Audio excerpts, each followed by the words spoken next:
Movie inaanza kwa mtu mmoja aliyezungukwa na moto kabisa. Hapana, hii sio Man on Fire ya Denzel Washington. Hii ni wazimu wa kweli, machafuko bila kufanyiwa uchujaji. Kutoka kwenye vivuli anatoka mtu mwenye utulivu, lakini macho yake yanajua kifo tu. Akiwa na flamethrower mgongoni mwake, hacheki wala hapepesi. Anawasha moto mkali kama anapika suya au hum. Lakini hii wazimu wa moto ilianza vipi? Yote ilianza na wizi wa makumbusho uliofanywa na wizi wawili wenye akili. Walichukua kipande cha shaba adimu chenye thamani ya dola milioni 1 za Kimarekani na wakampa mtu watatu aitwaye Saba ambaye alikuwa na ngoja kwenye gari tofauti. Kabla hajaondoka, walimwambia kuwa polisi wako nyuma yao. Muda mfupi baadaye, wawili hao walipigwa risasi nyingi. Saba hakungoja kuuliza maswali, alificha kipande hicho chini ya kiti cha abiria na kukimbia msituni. Lakini kabla ya hapo alipigwa risasi mwenyewe. Sasa hebu nikulete Oropo, polisi wakiongozwa na Opa Stephens maarufu kwa ubaya wake. Hawa si polisi wa kawaida. Badala ya kufanya kazi yao, wamevuka mpaka na kuingia katika eneo la forodha, wakiwafuata wafanyabiashara haramu kama kazi yao.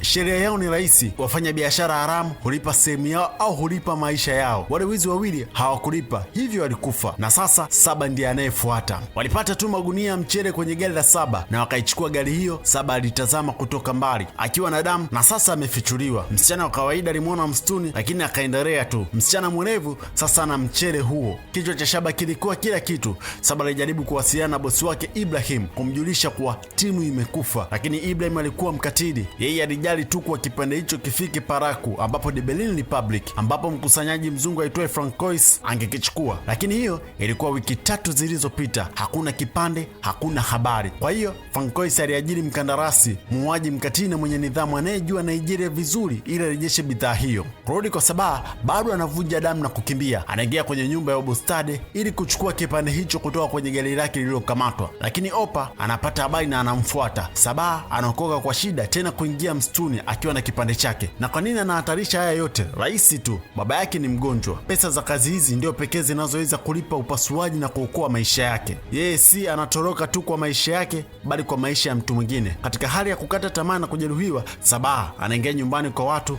na kuwashikilia dada wawili, Abike na Ajike, kwa bunduki. Yeye hataki kuwadhuru isipokuwa watamtoa sababu, lakini Opa ni mwenye kusisitiza. Anamfuata hadi nyumbani hapo. Abike anafungua mlango akijaribu kuwa baridi, lakini Opa anaona damu sakafuni na mvutano unapanda. Anamsukuma kando, lakini anamkuta Abike akijifanya kuwa anaenda msalani. Abike anajitetea haraka, niko kwenye hedhi, anasema. Anapanda ngazi, anasimama, kisha anaondoka. Baadaye Abike anamtibu majeraha Sabaha. Yeye anadanganya, anasema jina lake ni Gideon na yeye ni mhubiri wa Injili, akidai kuwa begi anayolinda kuna Biblia. Wakati huo huo, mkandarasi amewasili Nigeria na hapotezi muda. Anaingia kwenye gara la Ibrahim, anawaua watu watatu wa Ibrahim na kumkamata Ibrahim mwenyewe. Baada ya ngumi kadhaa kari, Ibrahim anaimba, lakini huruma hapana. Anavaa flamethrower na kumgeuza Ibrahim kuwa suya ya binadamu. Asubuhi inayofuata, Saba anajaribu kuanza upya, siku mpya, furaha safi na labda kidogo cha matumaini, hadi simu yake lilia, na sio Ibrahim kandarasi. Nani huyu? Saba anauliza, tayari akiwa na wasiwasi. Ibrahim bosi wako. Sauti inasema baridi na utulivu. Hapo ndipo hatari inapoanza. Saba anavuta simu kadi yake haraka kama anazima bomu. Mkandarasi alikuwa akimfuatilia na Saba ameokoka. Anatoka nje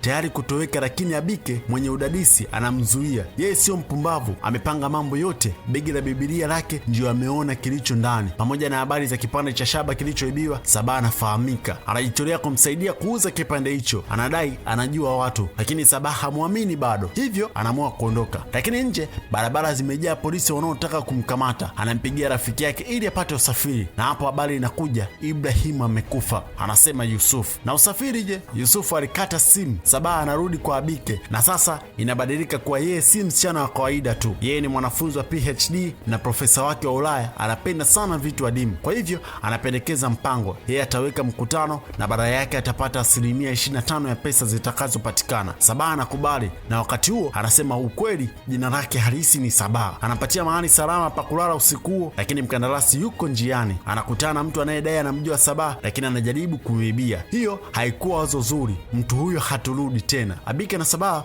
wako tayari kuondoka. Anadai anajua njia ya nyuma ambapo polisi hawatotumia. Anampa begi zuri la kuficha kichwa cha Shaba, lakini njiani shida inakuja. Kuna kizuizi cha polisi mbele. Abike anasema huyu ni mjomba wangu anaumwa. Polisi hawarudi nyuma hadi Saba afanye onyesho la kushangaza. Anatapika povu, anatetemeka. Dharura ya kimatibabu inafanikiwa, wanaruhusiwa kupita.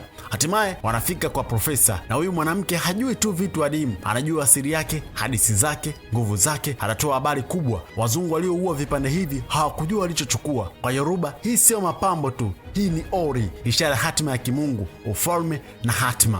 Ukichezea ori unachezea hatima yenyewe. Sabaa anakosa somo la historia, sasa anaelewa uzito anachobeba. Lakini Sabaa hakuwa na mawazo ya ushirikina. Anaweka begi lake na ile milioni 200. Profesa anakubali, lakini mara tu anapoondoka anapiga simu kwa bwana Francois, ndiyo yule aliyolipia kuibiwa kipande hicho na kuajiri mkandarasi kukichukua. Bila shaka alikuwa akimpa Sabaa sahani. Siku iliyofuata Sabaa anatarajiwa mpango safi: kuuza, kuchukua pesa na kutoweka. Lakini profesa alikuwa na mpango mwingine, mtu aliyetumwa kuwa muuaji, na pesa zilikuwa karatasi tu na noti chache juu. Sabaa anaangalia na kugundua kwa wakati, anaokoka. Profesa, mkandarasi anamuua. Sabaa anarudi kwa Abike, lakini polisi tayari wako hapo. Anaficha kipande kwenye takataka kabla ya kukamatwa. Na polisi walijua vipi? Arike alimwambia rafiki yake Queen, binti wa Opa Stephens, na yeye akamwambia baba yake. Opa anampa Sabaa ofa, baada ya kuuza atapata 30%, yeye 70%. Sabaa hana chaguo, lakini Teriba, afisa halali anayechunguza, anaingia na ushahidi wa video. Anamtoa Sabaa kutoka kwa Opa. Msichana mdogo aliyeshuhudia anashindwa kumtambua Sabaa baada ya baba yake kumwonya. Bila ushahidi thabiti, Teriba analazimika kumwachilia. Sabaa anarudi kwa Abike na kumwambia yote. Anamshuku usiku huo mshirika wa Teriba anaingia nyumbani kwa Opa na kutafuta kipande, lakini mkandarasi anampata kwanza na kumpiga risasi kichwani. Opa anaingia na mkandarasi akimshikilia binti yake kwa bunduki. Opa anaomba na anakubali kumpeleka kwa Abike. Sabaa anachukua begi na kuingia ndani na Abike, lakini twist, Abike hataki 25% tena,